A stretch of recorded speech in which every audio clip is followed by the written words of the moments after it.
함께 볼 말씀은 구약성경 여호수아 1장 5절에서 9절까지의 말씀입니다. 봉독하겠습니다. 내 평생에 너를 능히 대적할 자가 없으리니 내가 모세와 함께 있었던 것 같이 너와 함께 있을 것임이니라. 내가 너를 떠나지 아니하며 버리지 아니하리니 강하고 담대하라. 너는 내가 그들의 조상에게 맹세하여 그들에게 주리라 한 땅을 이 백성에게 차지하게 하리라. 오직 강하고 극히 담대하여 나의 종 모세가 내게 명령한 그 율법을 다 지켜 행하고 우로나 좌로나 치우치지 말라. 그리하면 어디로 가든지 형통하리니 이 율법책을 내 입에서 떠나지 말게 하며 주야로 그것을 묵상하여 그 안에 기록된 대로 다 지켜 행하라. 그리하면 내 길이 평탄하게 될 것이며 내가 형통하리라. 내가 내게 명령한 것이 아니냐. 강하고 담대하라. 두려워하지 말며 놀라지 말라. 내가 어디로 가든지 내 하나님 여호와가 너와 함께하느니라 하시니라. 아멘. 모세라는 사람은 다시 생각해봐도, 언제 생각해봐도 정말 대단한 사람이라는 생각이 듭니다. 절대 강국 이집트, 그 애굽으로부터 노예 생활을 하던 이스라엘 백성들을 지팡이 하나 들고 형 아론과 궁궐에 들어가서 바로왕 앞에서 자신의 민족을 이제 보내달라고 말한 사람입니다. 거기에다가 모세는 애굽의 사람을 한 명 죽이고 도망하였다가 다시 돌아온 것입니다. 바로왕이 모세의 말을 듣기도 전에 살인자 모세를 잡아 죽일 수도 있는 상황이었던 것입니다. 자신은 말을 잘하지 못한다는 변명을 내세워 사명을 회피하려고 하기도 하였었지만 하나님의 말씀에 순종함으로 출애굽을 하였습니다. 요즘으로 말하자면 이스라엘에 있어서 거의 신화적인 영웅 같은 인물이 바로 모세인 것입니다. 장정만 60만 명, 아마 여자 또 아이들 다 포함하면 추측하기로 약 200만 명은 되었을 것입니다.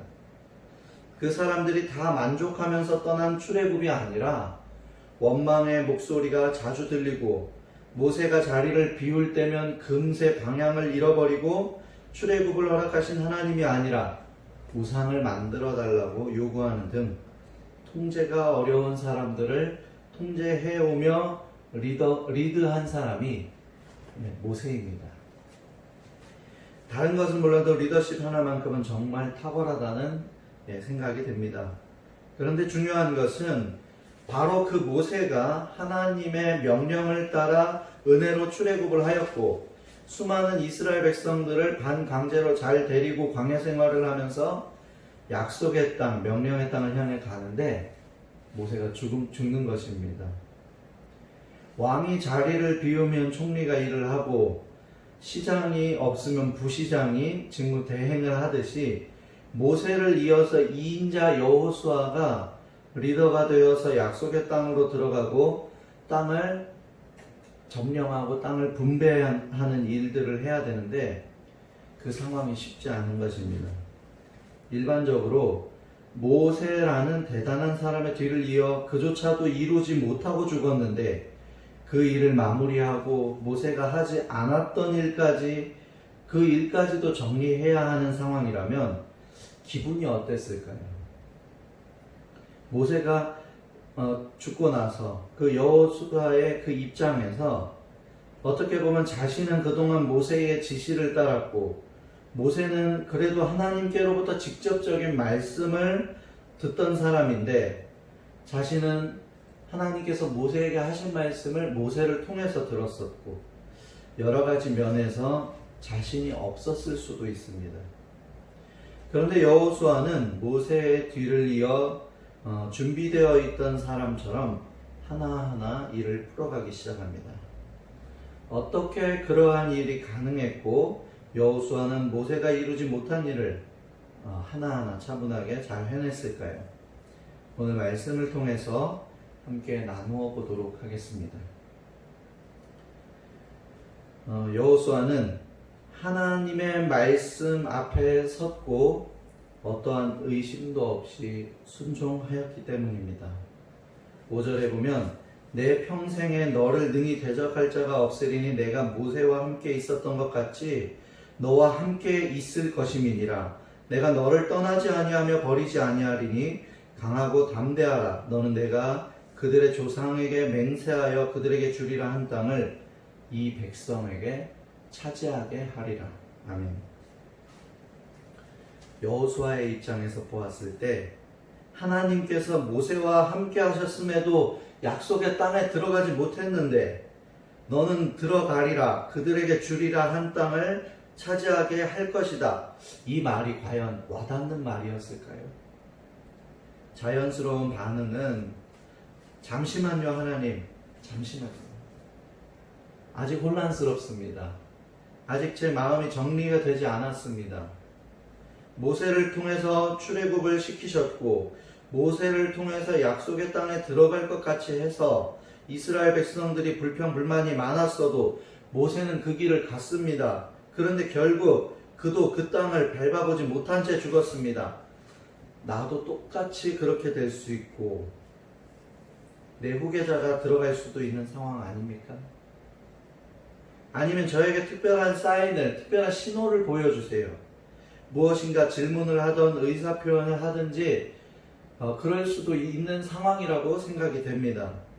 그런데 여호수아는 함께 하시는 하나님, 떠나시지 않으신다는 하나님의 말씀에 귀를 기울이고 집중했습니다. 하나님께서는 여호수아에게 계속해서 말씀하십니다. 오직 강하고 극히 담대하여 나의 종 모세가 내게 명령한 그 율법을 다 지켜 행하고 우로나 좌로나 치우치지 말라. 그리하면 어디로 가든지 형통하리니 이 율법책을 내 입에서 떠나지 말게 하며 주야로 그것을 묵상하여 그 안에 기록된 대로 다 지켜 행하라.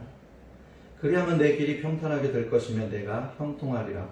내가 내게 명령한 것이 아니냐. 강하고 담대하라. 두려워하지 말며 놀라지 말라. 내가 어디로 가든지 내 하나님 여호와가 너와 함께하느니라 하시니라. 우로나 좌로나 치우치지 말고 모세가 전해준 그 율법, 그 말씀을 지키라는 것입니다. 주야로 묵상하라는 것입니다. 우리는 반드시 기억해야 합니다. 하나님께로부터 오는 위로가 되는 은혜, 하나님의 말씀으로부터 시작된다는 것입니다. 우리는 지금 너무나도 많은 것에 신경 쓰고 집중하고 있습니다. 아니, 많은 것에 집중한다기보다 많은 것으로 하여금 하나님을 향한 집중력이 분산되어 있습니다. 사격, 이제 군대를 다녀온 분들은 사격을 해봤지만 많은 사람들이 사격을 해보지 않았어요. 근데 사격을 해보지 않았어도 올림픽을 통해서 많은 사람들이 사격을 보았습니다. 사격의 한 이야기를 나누어 볼까 합니다. 2016년 리우올림픽에서 진종호 선수가 사격 부분 세계 최초로 올림픽에서 3회 연속 금메달을 땄었습니다.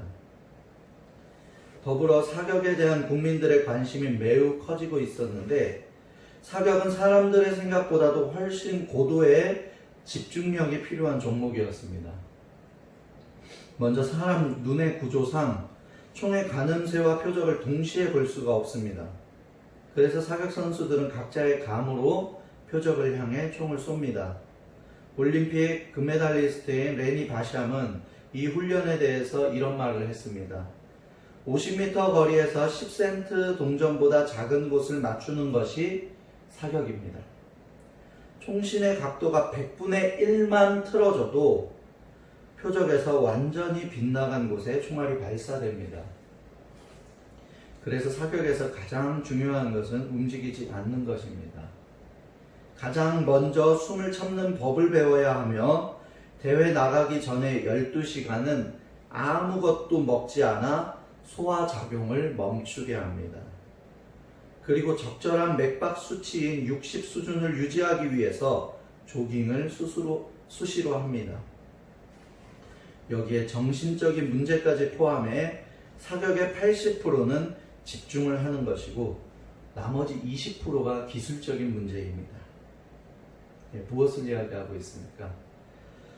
최고의 컨디션의 사격을 하기 위해 대회 직전에는 음식을 먹지 않아 소화작용을 멈추게 하고 맥박 수치 60에 맞추기 위해 수시로 조깅을 하고 모든 것을 사격에 맞추어서 준비하고 집중하는 것입니다. 지금 우리에게 필요한 자세가 이러한 자세라고 생각합니다. 하나님을 바라보고 잘못된 것, 끊을 것은 끊고 차분하게 맥박을 맞추듯이 차분한 마음으로 호흡을 고르고 하나님 앞에 하나님을 바라보고 서야 하는 것입니다. 그리고 그분의 말씀 앞에 집중하는 것입니다. 그때 사격 선수가 표적을 맞출 수 있듯이 우리에게도 하나님의 말씀이 내 안에 온전하게 들려지기 시작할 것입니다. 야곱이 본인의 욕심으로 인한 일이었지만 힘든 일을 겪었어요. 돌베개를 베고 잠을 잤습니다. 굉장히 불편한 자리예요. 그 돌베개의 자리가 무엇이 됩니까? 베델이 되었습니다. 식민지 생활 속에 있던 다니엘은 바벨론에서 기도의 자리를 만들었습니다. 장소나 상황이 중요한 게 아니라 하나님을 향한 마음이 중요한 것입니다. 어떠한 어려운 가운데에서도 하나님의 말씀을 들은 사람은 자신 없어도 용기를 내었고 할 수 없다고 생각이 들 때도 할 수 있다는 생각으로 다시 전진하였습니다. 2020년 코로나19 관련해서 교회가 굉장히 부정적인 평가를 받고 있습니다. 물론 그 평가가 전부는 아닙니다. 그러나 괜히 좋지 못한 이야기를 들을 때면 안 그래도 온라인으로 예배하면서 전과 다르고 갈급한 마음은 다 채워지지 않는 것 같고 현장 예배와 다른 차이가 있어서 생소하기도 하고 힘이 들기도 한데 더 답답한 마음이 환경이 생기기만 합니다. 사람들과 관계를 끊고 단절된 다른 세상에서 다른 차원에서 살자는 것이 아닙니다. 하나님께 집중하자는 것입니다. 올림픽에서 고도의 집중력이 필요한 경기, 좀 전에 말씀드렸던 사격이나 양궁, 이런 경기에는 관중들이 함께 숨을 죽이고 지켜봐야 하는 에티켓이 있어요. 그럼에도 불구하고 떠들고 야유하는 관중들도 있습니다. 선수권 대회가 따로 있기는 하지만 4년을 기다려 참가하게 된 올림픽, 관중의 야유와 다른 많은 변수에 흔들리게 된다면 그 손해는 선수 자신이 보게 되는 것입니다. 처음부터 안 들리는 소리가 아닙니다. 다 들리고 바람도 불고 불리한 상황이지만 집중하자는 것입니다. 코로나 시기에 문제가 된 교회가 잘했다는 것도 아니고 우리는 그 문제에 상관없는 사람이 되자는 것도 아닙니다. 하나님께 집중하자는 것입니다. 하나님의 말씀 앞에 다시 서자는 것입니다. 코로나 시기에 한국에서 한국 복음화의 사명을 감당해야 하는 교회가 하나님의 말씀 앞에 다시 서고 성도가 다시 하나님의 말씀 앞에 서서 온전한 믿음의 고백과 너무나 크고 놀라운 사랑을 회복해야 하는 것입니다. 시간도 분산되고 마음도 분산되고 있습니다. 우로나 좌로 치우치기도 하였습니다. 그 안에는 하나님께서 허락하시는 평탄이 없고 동행하시는 하나님이 잘 느껴지지 않게 될 것입니다. 모세의 죽음 직후 아직 마음의 준비가 덜 되었고 정리가 다 되지 않은 상태와 불평 불만이 많은 이스라엘 백성들, 그 사이에서 여호수아는 하나님의 말씀 앞에 서게 되었고 그 말씀 앞에서 다시 시작하였습니다. 2인자가 아닌 리더로서 그 말씀으로 여호수아는 가보지 않은 길, 여전히 부정적이고 좋은 길로만 가려는 이스라엘 백성들에게 멋진 리더가 되는 것입니다. 마음이 복잡하고 혼란스러울 때는 그냥 생각가는 대로 똑같이 생각하고 똑같이 판단하는 것이 아니라 정리가 필요합니다. 교회에 다닌다는 이유만으로, 성도라는 이유만으로, 저 같은 경우는 목사라는 이유만으로 모두가 부정적으로 보는 것은 아니지만 부정적인 목소리가 커지고 있는 것은 사실입니다. 신경 쓰지 말고 우리는 우리 할 일에 있는 자리에서 최선을 다하자고 말해보아도 들리지 않고 와닿지 않을 것입니다. 사람은 환경에 많은 영향을 받기 때문입니다. 표대를 향하여 바라보는 사격 선수, 양궁 선수와 같은 집중력이 필요합니다. 하나님을 향한 집중력이 필요합니다. 이것저것 많은 일이 저에게 일어나고 있고 교회에도 복잡한 일이 생겼습니다. 마음이 편하지 않았습니다. 그러나 하나님께 집중하기 시작하니 조금씩 길이 보이기 시작하고 마음속에 평안을 허락하셨습니다. 코로나19 긴 장마 중에 지금까지 없었던 교회에 생긴 피해, 물론 물피해는 전에도 있었지만 지금까지 중에 없었던 큰 피해를 말합니다. 그리고 계속되는 온라인 예배, 어느 것 하나 마음에 편한 일이 없습니다. 그리고 그 일들은 약속의 땅에 들어갔듯이 정리가 되고 과거의 일로 이야기하면 은혜가 되고 좋을 것 같은데 아직 진행 중인 상황입니다. 그런데 하나님 앞에, 하나님의 말씀 앞에 다시 서고 집중하기 시작하니 변화가 생기기 시작합니다. 교회가 감당해야 하는 일들이 고백되어지기 시작합니다. 다른 사람을 비난하고 비판하는 것이 아니라, 판단하는 것이 아니라 나를 돌아보게 만드십니다. 여호수아의 방법을 배우는 훈련이 우리에게 있기를 소망합니다. 약속의 땅에 들어간 것도 아니고 모세 때 불평하는 사람들의 분위기는 여전히 이어지고 있고 자신이 신뢰하고 의지하던 자신보다 뛰어나다고 생각했던 모세는 죽었고 여호수아는 누구보다도 도망치고 싶었을 수도 있습니다. 그러나 그가 하나님의 말씀 앞에 섰습니다. 그리고 들었습니다. 그가 감당할 수 있게 되었습니다. 우리가 하나님의 말씀 앞에 집중하기 시작할 때에 그로부터 오는 위로가, 그로부터 오는 인도하심이, 그로부터 오는 보호하심이 우리와 함께 할 줄로 믿습니다. 오늘부터 우리도 한번 말씀 앞에 서는 훈련을 한번 해보았으면 좋겠습니다. 사격 선수가요 4년 동안 쉬고 있다가 올림픽 나가서 대회에 참가하는 게 아닙니다. 어떤 훈련이 있기 때문에 그 자리에 설 수 있는 거예요. 우리도 한번 말씀 앞에 서는 훈련 해봤으면 좋겠어요.